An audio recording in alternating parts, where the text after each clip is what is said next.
Good morning. It's about 11 o'clock here in Washington State.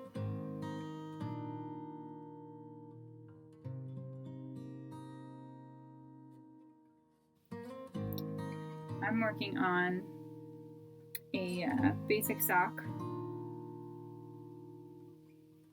with a homespun house yarn. This is the pumpkin spice colorway, and I really love this color. It's nice to knit on autumnal colored yarns while it's autumn, and I don't think this is the first one, so I don't think I'll finish the pair this season.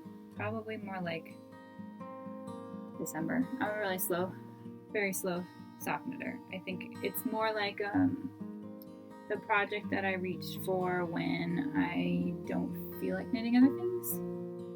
So I've got a sweater going right now, but with the sleeves, I'm not liking I'm not liking the knitting experience of working the sleeves, so I put it aside and pick the sock up until I figure out something else. I've got a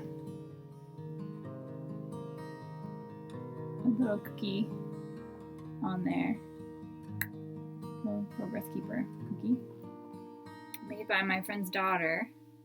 I think her company is called Yarrow & Co. They're based out of Canada, and they've made, she's making a few different Progress Keepers, and I wasn't really into Progress Keepers before Eden started making them. I kind of got it because I wanted to buy something that she'd made, and then it wasn't shortly thereafter that I realized what they're really for. I thought for a really long time they were just sort of yarn bling, just like something that people put on their projects, and I thought that was really silly. And then I think it was Molly from a homespun house who uses these quite a lot. She mentioned that you can use them to track how much progress you've made, hence calling them the Progress Keeper. So this morning when I started, I moved it up to here, and so this is how much progress I've made today. And it really does help. It's genius, actually, because when you're knitting a tube, especially at the sock, it just feels like you're knitting. I mean, one of the good things about it is you just get to go round and round, but you are going round and round, and it can be a little bit boring, and you don't feel like you're doing anything. So to put a cute little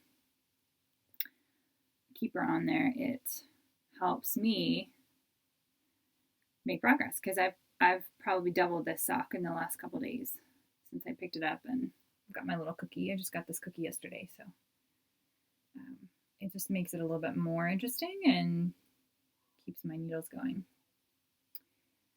This is the first time I've recorded by myself. My mom and I have done we did a trial together. I didn't really want to do a podcast or a YouTube channel where I just talked to the camera because I thought it was weird.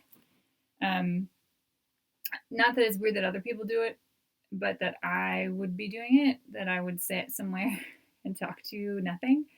And it's hard to like the sound of your own voice when you have to watch it back. It's hard to look at yourself the whole time. I feel a lot of respect for all those people who podcast, because you have to look at yourself. I mean, I'm not actually looking at myself. I'm looking at the camera, which is a little easier than if I look at what I look like and like what's happening with my hair, and have to not look at the camera and reverse it. What I would normally do is go that way. My hair, but it's odd. So I've been reluctant to do it for a really long time, but there are some podcasts out there that I really enjoy, and they make me feel really peaceful and happy. And one of those is Molly from a homespun house, and the other is Melody Hoffman's Bee Mandarins. Both of their podcasts are really lovely, and it feels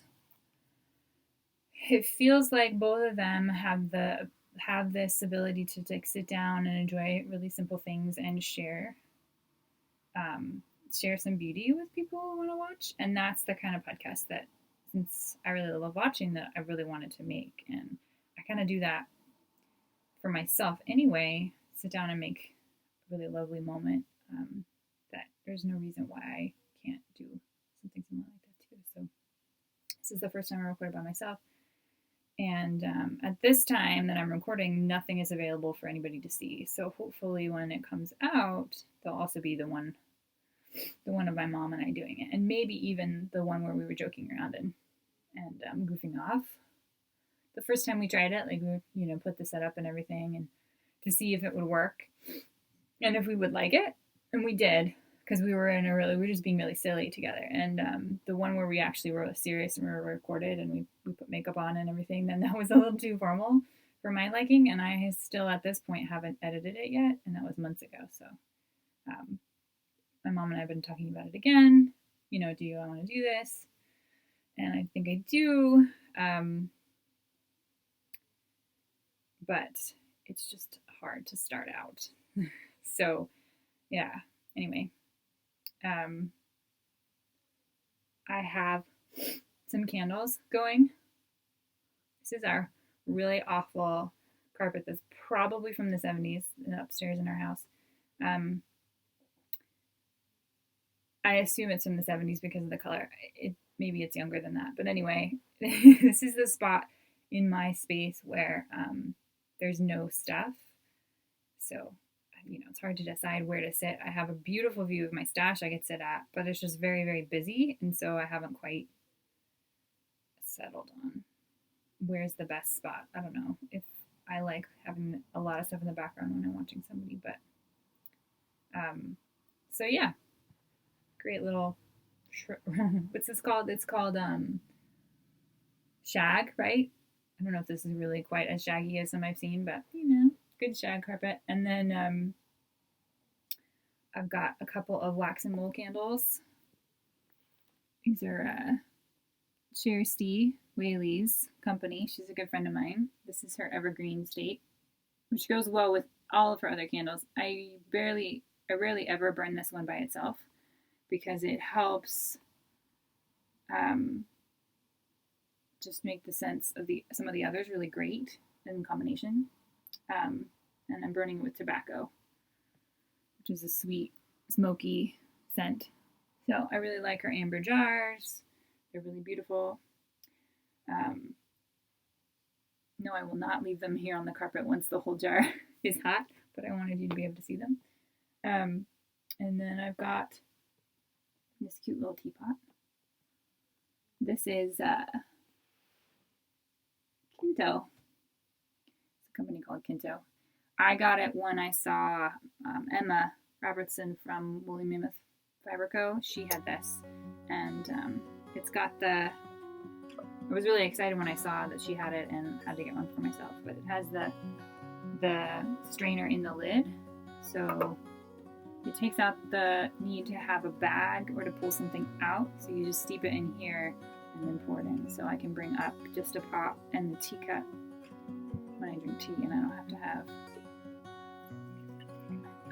a third thing. Drinking a loose leaf tea that I get here on the island called Blue Moon, I think. It's a premenstrual tea or a reproductive health tea, good for men and women actually, and it has raspberry leaf and chamomile and a bunch of other things in it. It's good to drink the week before a period or during to help make things not so intense. So I haven't had it in quite a while. Yeah, in fact, I've been drinking mostly boxed bagged yogi teas because I drink a lot of tea. I drink anywhere from 3 to 7 cups a day, uncaffeinated, and I want different flavors. So I got a box. I ordered online a set of 6 different yogi flavors, and I've been working my way through those just so that I have some variety.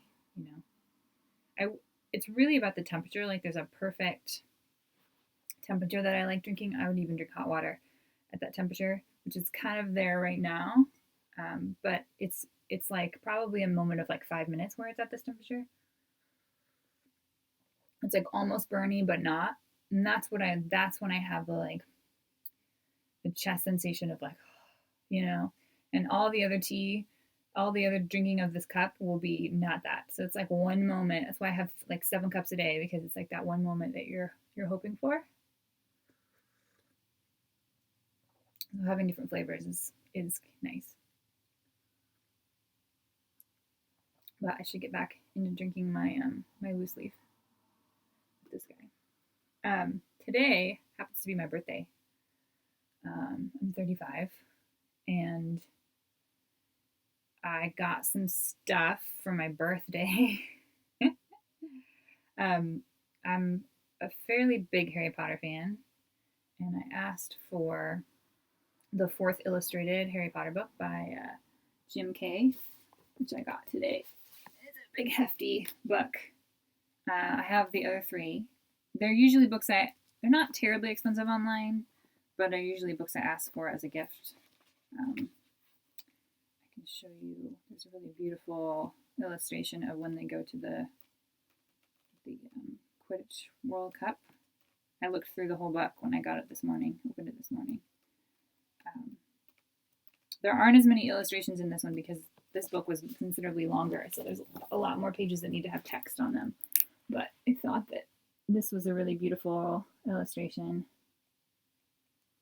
I like his work because it makes the story seem more mystical. I think Harry Potter, for me, when I read it, was very logic-based. So having it be on the more mystical side with somebody else's interpretations of the drawings feels more whimsical. It's just fun. Like, there's an illustration in, I think, the first book that I really love. In fact, I think about that illustration more when I read or listen to that part or watch that part of the movie. I'll go get it than I do anything else. It's of, yeah, I opened right to it. That's funny. It's of Hagrid in the boat after he picks up Harry the first time. Like, this picture, I did not imagine that anything that glorious when I read that book, that section the first time. So that to me was really fun because, and then his house, like, there's a really cool illustration of Diagon Alley,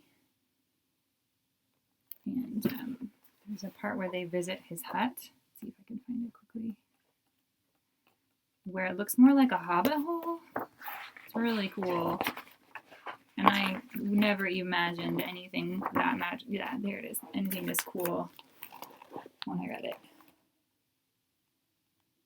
So it's way better than what's in the movie. Anyway, these books are kind of what I would imagine if I have kids.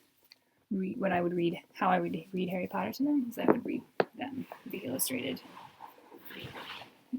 versions. So I got that. I asked for that. I also got a skein. My mom gave me that, and I got a skein of a homespun house. This is the mohair. This is Dementor's Kiss. This is her mohair. And I have a skein of this, I think, in Plum Merino. No, I have it in her Gold Stellina. Also. So my mom was thinking I could do something with them together. I think I have a mini of it also. So I have a little bit of a few different of her pieces that I could make something out of. So I kind of got a Harry Potter gift today, which is cool. I bought myself yesterday the little Chiaogoo shorty set. The size is 4 through 8. Look like this. So it's a 3-inch tip and a 2-inch tip. Sizes 4 through 8 with little cables. Chiaogoos are my favorite knitting needle. They have really nice cords that are flexible, that don't get bent and don't get all twisty and weird. And I also love the stainless steel plated. They're not as slippery as like a nickel plated metal needle, and so I feel like it's a perfect compromise between a wood, a bamboo needle, and a metal needle, because it's not as slippery. Yeah, so that I got myself. And other things. I also have this basket. This is not a birthday present. I guess I could consider it. Also got it for myself. I buy myself the best birthday presents. Does anybody else do that?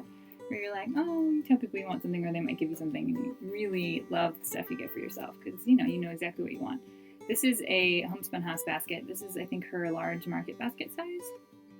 And I don't have any. I have a basket problem or a basket collection, whichever way you want to think about it.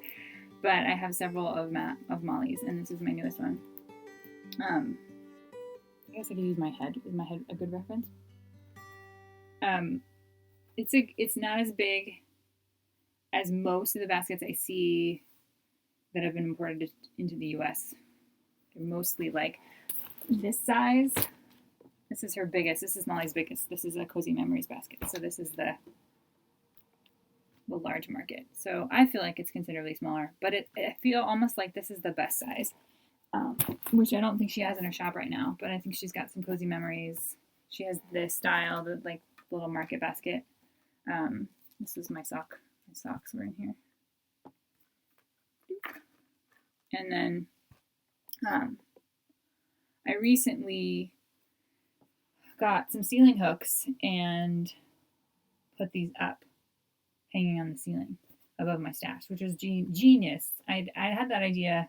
Maybe somebody else gave me that idea, but I've been thinking about it for a long time and just not going to the hardware store and getting the ceiling hooks. And I did last week, and I hooked them all in. I put up 8 hooks, and I had plenty of things to hang. I had 2, 3, 4, 5, 6 littler baskets if you count this one that can hang up there, and then some of them are fabric project bags too, because the project bags sort of just all stack on top of each other when you have to get, and they usually stack on one of top of these baskets that I have tucked in a corner, and then you can't actually get into anything unless you take it all apart, and that was really annoying. So I hung them up, and I can put in a picture of what that looks like.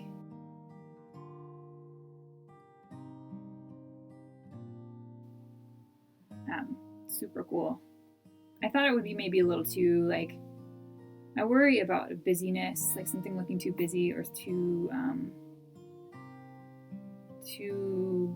know, the gaudy's not the right word.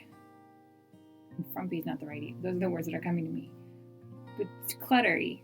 I thought it would maybe make the room look too cluttery, but it doesn't actually. I like it, so, yeah, too much clutter. I need things to be organized for my mind to be clear, so it's nice to have them up there. And I haven't put anything in here yet, but I'm really excited about this. Other things I got sort of as birthday presents for myself. I got copies of a couple of classic books from Barnes & Noble.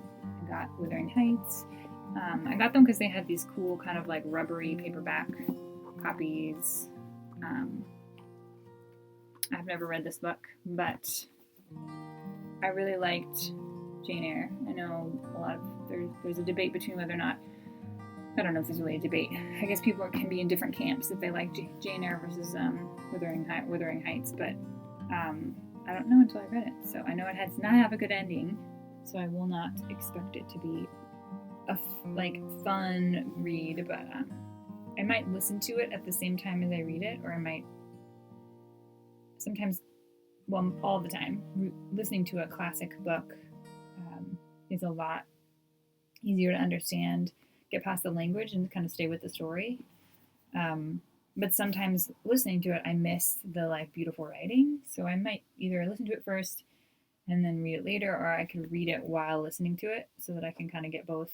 I can stay with it and also see the words and catch those. There's a famous quote from it. Whatever our souls are made of, hers and mine are the same. or his and mine are the same. And that's a really beautiful quote to me, to come across somebody who you feel like that you're made of the same stuff. So I'm excited to get in to see if there's more like that. And the other one I got was Frankenstein or Dracula. They had Frankenstein. I did not choose to get that one. It's Dracula. I think they had a sale or something. You bought two and they were cheaper. So I haven't read this either, but we'll see. I've definitely gone through phases where I like buy all my books and then I have a hard time reading them all. I know a lot of people feel that way or experience that. So I'm now more in a library kick. Like I get a lot of books from the library all the time, order a bunch of stuff, and then I can take them back. So it's no big deal if I don't read them. But yeah, now I'm maybe in a little bit more of a buying phase. So I kind of go back and forth between whether or not. I can't buy too many. I got rid of 11 grocery store paper bags of books at the beginning of 2018. Like 11 bags I took to my local bookshop, and I had like $150 of store credit or something because I just had so many books that I no longer cared about that I had purchased. And that was sort of the end of my like big buying phase. And so I need to get them from the library because I just don't read very quickly. In fact, this year is the year I've read the least because I've really been knitting the majority of the time. So I can sort of read and knit now. A little bit. I'm getting better at it.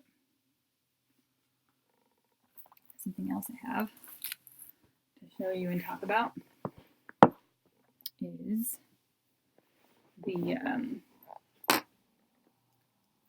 this is the Timber Cardigan by Sobre Shannon. I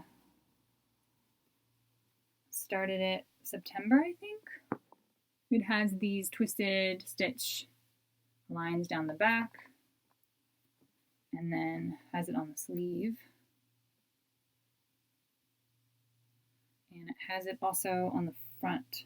It's an open cardigan. So on the front is also twisted stitches.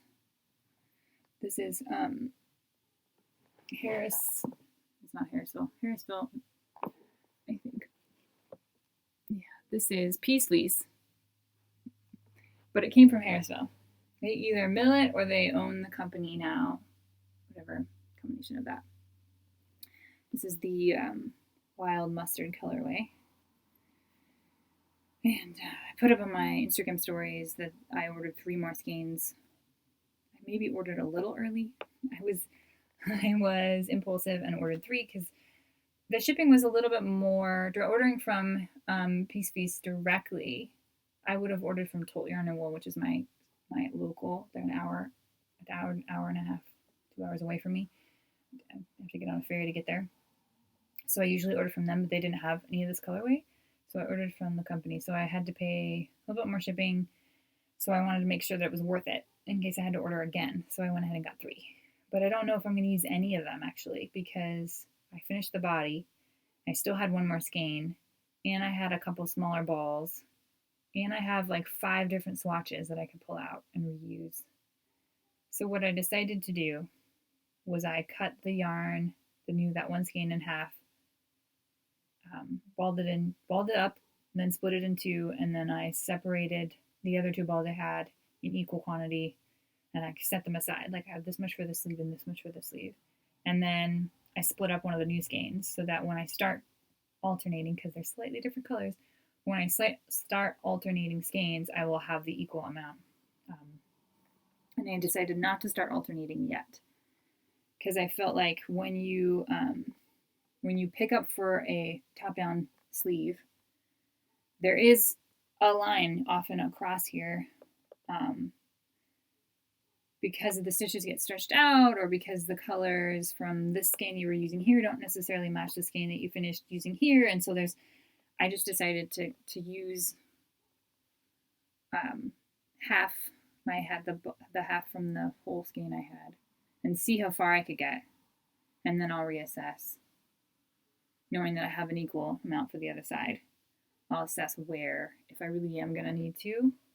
If I have just a little bit left, maybe I'll unravel those swatches. I have 5 different swatches done in this yarn because I was trying to make it work for a different sweater a couple years ago. That was not, this is almost an Aran weight. It's a worsted, but it's bigger worsted. And I think that other sweater I was trying to do was really a DK or something. And so I kept going down in needle size because I knit really loosely. I kept going down, down, down, down, down. And a friend said to me, I don't think that's going to work.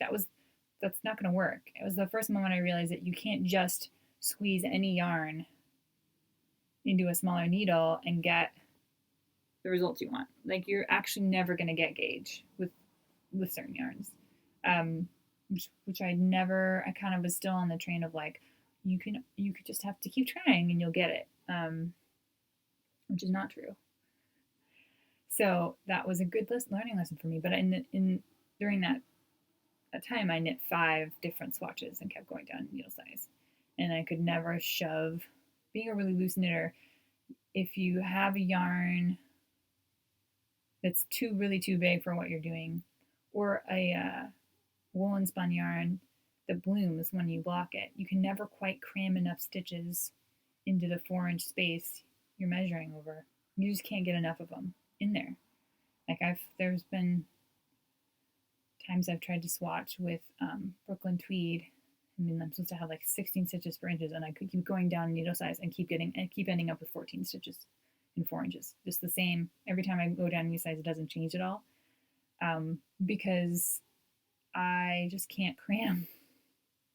I cannot cram stitches into a smaller space. So, someone once commented, you must be the loosest knitter in the whole world.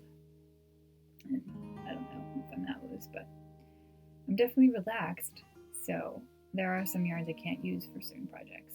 Yeah, and that was when I learned that. So that's why I have a lot of swatches that I could use if I run out of yarn. So I started a sleeve, and then I stopped because I was doing magic loop. And a separate rant from what I just did is that I don't like magic loop anymore. I used to love it. I was really taken with the idea that you could buy one 40-inch length needle of every size, and that's all you would need ever. Like, you would never need to buy other needles, which is totally not what happened. But I thought, I just buy one of each size and a 40-inch length, and then I'll never need to buy anything again. I can knit straight. I can knit any size tube. And that's just not the case. So I have so many more needles that I bought since then. Many sets of needles. But I happen to not, I need a size 9 for the sleeve. And I happen to not have a double pointed needle set, which I wouldn't want to use anyway. Nor did I have a 12-inch is what I need. And I recently, kind of rebounding from deciding I don't like magic loop, is I want to have a 12 and 9-inch in every size, so that I never have to knit sleeves or sleeve cuffs, because you can start with a 12-inch and then get down to here and really need a 9-inch. Socks, leg warmers, hats for kids. I was like, I'm just going to buy a 12-inch for every size, which is why I got this set, because this makes 9-inch and 12 inches for size 4 through 8. So this was part of that decision. But the Chiaogoo don't make a metal size 9 circular with a 12-inch. They do make a bamboo, and I have ordered that one, and that's coming in the mail, but that's the biggest they make. They don't make a 10, they don't make an 11. I just knit this. This I used an 11 for. This is the Felix Cardigan by Amy Christoffers. And it has really beautiful eyelets on the yoke. Here we go. Both front and back. And you knit the body flat like this. You knit the body flat, and then you do the sleeves in the round. And mine in the round the gauge is way different, which is why this cardigan in particular asked for you to swatch both in the round and flat. And what I ended up doing for this was going up from, I think I knit this flat on a 9, as I recall, maybe an 8, and then I went up to an 11 because I had started it with the same needle size as the body, and I could see that the stitches were way tighter on the sleeve because all of a sudden I was knitting around. I was knitting around with magic loop, but still, they were tighter. So I went up to an 11, I think, and then I just eyeballed it. I didn't swatch or anything. I just eyeballed it. Now, okay, the gauges look more comparable. So that's what I did with this too. This I knit the body with a 7, and now I'm knitting a 9 with a sleeve. So I'm not going to knit this until that other needle, that bamboo 9-inch, or yeah, bamboo size 9, 12-inch needle shows up, which I don't think it was back ordered or something, so I don't actually think I'm going to get it anytime soon. So that's what I've been working on. I have a design, shawl design that I'm not quite ready to show. Sorry. It's the sample, the pattern is written. It's named. It's got a really adorable name that I'm really happy with. But I had to order more yarn, and the yarns are slightly different colors. So I have to pull back a little bit and start alternating. I do that a lot. I alternate skeins a lot. Which I think when you use a lot of small batch hand dyed or smaller companies, you end up having to do that, and that's fine. I think the only other thing I really want to show you is the shawl that I released at Knit City this year called Cumulus Skies, which is done with Farmer's Daughter fibers. This is the GCDK and the colorway Camp Tolt, which is an exclusive colorway. I know a lot of people were bummed about that, but I think they'll have it back next year. In fact, I'm going to email them and yeah, try to figure that out.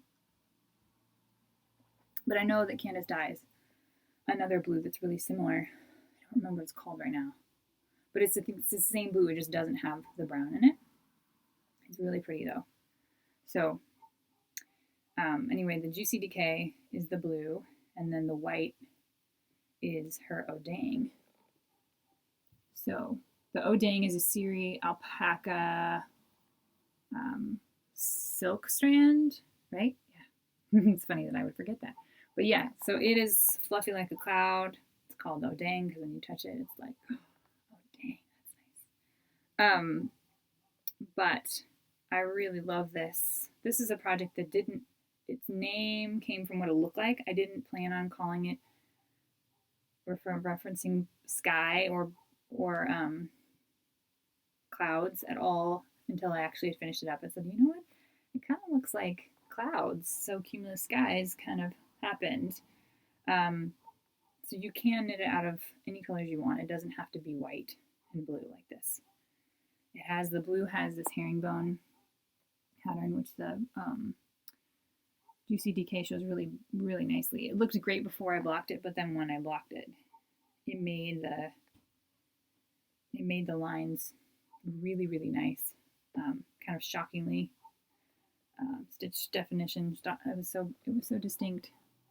But this is a crescent shape. I did a little video at the time of its release on different ways you can wear it. This is probably the most common way I would wear it, or if I have actually worn it and tucked it up as well on colder days. But yeah, I think it's really nice. I think it's my favorite so far. Hopefully the more and more I design stuff, the more I get closer to things that I want, rather than being too swayed by what other people tell me I should do, or what I think you guys want to knit, because that's just a mind game that doesn't really work, doesn't really help me. What it does is make me not want to design and stop, and I procrastinate. Like I released this and I released my other shawl, my sister's braids, and that's it this whole year, because I think I just was too caught up in things that were going on creatively for me and on Instagram, and like just not clear enough about what I wanted. So um, I did realize recently that one of the reasons for why I want to design, which is I think needs to be really clear for people, at least it's nice if you feel really clear on why you're doing something, especially something you have to work really, really hard for. Is that, yeah, if you know the why of it. So I kind of figured out recently that for me right now, it's the word I would use is prowess. I want the ability to be able to come up with things, design things, have an idea and make it real and be able to write it for other people. I think that challenge is pretty immense. And if I can do it on a regular basis, I think, and I know from last year and then this year too, it gives you a lot of self-confidence and a lot of like personal power that you can create those things that you envision and you dream about, that they become real. And I think that I want that prowess. So that's why I'm doing it. And I'm sure as I continue, it'll change. That'll change everything. My reasons for why I'm doing it will change. But I have heard from quite a few different people when I've talked to them or watched interviews or something. People say they want to be Andrea Mowry, which I think there's nothing wrong with that because she's a really amazing person, an amazing designer, incredible teacher, and so talented. You know, I just met her again a couple weeks ago. So talented, but you know, we all can't be as successful as her. So or lucky or work be exactly like that. So I think when I hear people say that, I'm like, oh, but that's not a good enough reason. It's such hard work designing and promoting your own things and doing your own marketing, putting up your own website and doing Instagram and creating other content like this. It's so hard. It takes so much work that it needs to come from some other place besides, you know, you want recognition and to be noticed like a really famous person. There's another friend of mine who designs, and we were talking once. I told her,